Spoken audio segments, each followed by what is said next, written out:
What's up, guys? It's Crash, and I listened to the EA earnings call, so you guys don't have to.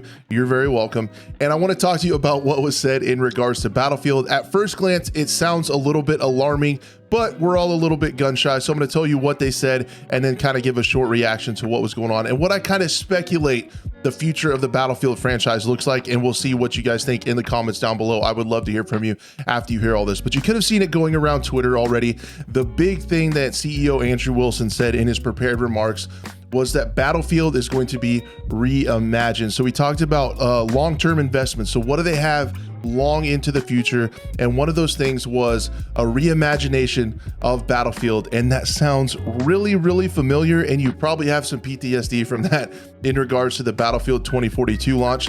That's not really what I wanted to hear. I would have much rather hear him say, we're going back to the roots of Battlefield, like everybody, including myself, would be really excited about that. But what they kept tossing around in the couple times that they did talk about Battlefield was that connected ecosystem. And it really sounds like the changes that they made through EA, DICE, and everything is from the ground up, because they also talked about a big reorganization of the company, putting all the sports titles, which are doing really well, including FC 24, which is coming out, like all that stuff going on in the sports side of EA is doing really well. And then the entertainment side, which is going to cover the Star Wars stuff. They have a Marvel Universe stuff, and that is headed by our favorite person, Laura Miele, the lady that said everything was ahead of schedule in regards to 2042. Yeah, you might remember her.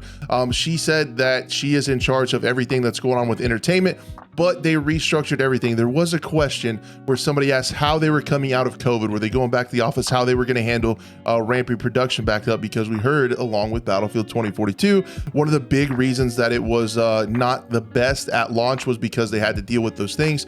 She said they're focused on execution. They know they have these big blockbuster titles like Battlefield. She mentioned some others, the Marvel things that they have coming out with the connected ecosystem. And that was the big thing that she kept talking about, was the connected ecosystem. But anyways, they're focusing on execution. They think the clock speed has been kicked up. Again, they're going to say all the right stuff. This is all a lot of jargon and lip service.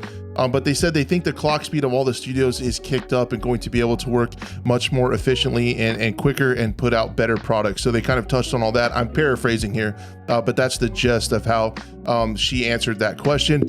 And when it comes to the connected ecosystem, a couple things they talked about was having Marvel as a connected ecosystem, some of the Marvel games that they're going to be coming out with, as well as Battlefield. Now, we first heard about this connected ecosystem type thing whenever they talked about closing down Battlefield Mobile. They said they're closing that down because it was too different than the other titles, which is also a little bit alarming. If you're like me, if you read into things probably much farther than you should, too far. That mobile game actually looked like we would want to see in a mainline Battlefield title. It had the class system, it had the old school, the type of maps from Battlefield 4 and 3 and stuff like that. It looked really good, and they shut that down so they can tie in whatever they do with the main IP, with the main launch, the main title, and tie it all together with the other titles, with the other platforms, and have it kind of one live service connected ecosystem. So what I would speculate is happening, I'm gonna go ahead and lay it out there on kind of what I think is gonna happen. Again, this is totally, that's pretty much all they said about Battlefield. Now I'm kind of talking out of my butt. What I think is going to happen is that we're going to see about this time next year, we'll start hearing rumblings of what is going to happen. And what it sounds like is that DICE over in Sweden is going to be working on the main multiplayer experience. And then I think you're going to have one of their other studios that's going to make a mobile title with all cross progression, cross platform.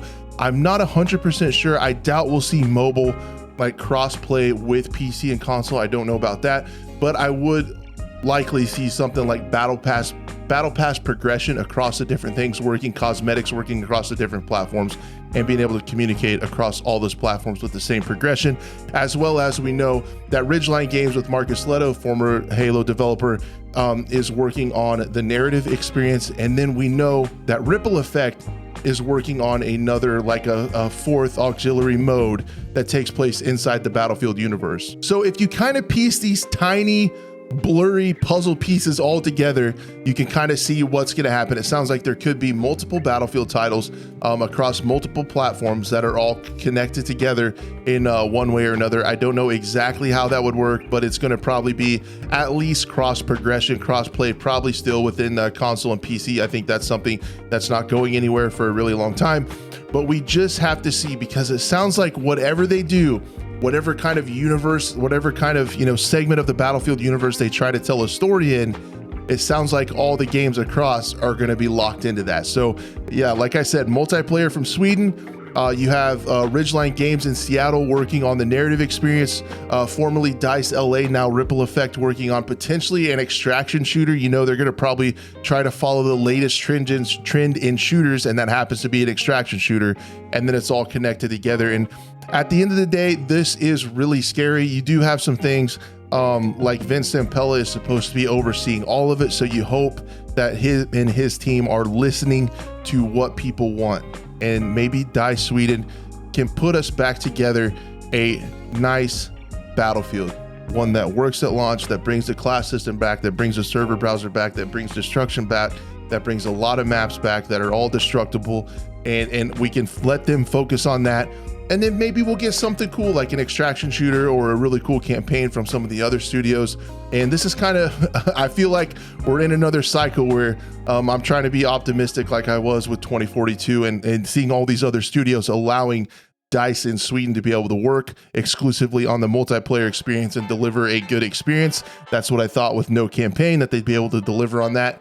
And we all know how that turned out. So anyway, that is the latest on what's going on with Battlefield. I think there's going to be quite a big content drought coming up for Battlefield creators yet again. I don't expect a lot because if you guys looked on the fiscal earnings slide, they don't even consider Battlefield 2042 as an existing live service. This was also in the last earnings call.